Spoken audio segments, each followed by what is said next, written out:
పవన్ కళ్యాణ్ని కాపాడుకోవాల్సిన పరిస్థితి ఇవాళ 26% ఉన్న కాపులకి, బీసీ, ఎస్సీ, ఎస్టీలకు అందరికీ ఉంది. మనలో ఒకడైనటువంటి పేదరికం తెలిసినటువంటి పవన్ కళ్యాణ్ ఉంటే జగన్ అనేవాడు ఎప్పటికీ ముఖ్యమంత్రి కాలేడు.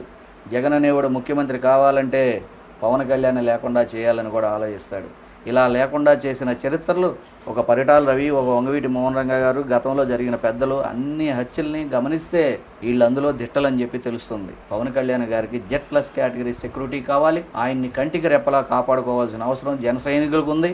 పార్టీ గెలిచిన తర్వాత జన సైనికులు మీరు చాలా దూరంగా ఉంటున్నారు. సామాజికంగా డివిజన్ స్థాయిలో, మండల స్థాయిలో, గ్రామ స్థాయిలో డెప్త్కి వెళ్ళండి, సమస్యలు తీయండి, మీ అధిష్టానానికి చెప్పండి.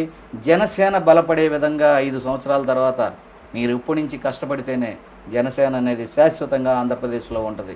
నిస్వార్థం కలిగినటువంటి పవన్ కళ్యాణ్కి గౌరవంగా మీరు మెసులుకుని అధికార దర్పం చూపించుకోకుండా, వ్యక్తిగత దుర్భాషణలు చేయకోకుండా పార్టీని డెవలప్ చేయాలి. పార్టీ అధ్యక్షుడు పవన్ కళ్యాణ్ని కాపాడుకోవాల్సిందిగా జన సైనికులకు కూడా రిక్వెస్ట్ చేసుకుంటున్నాను.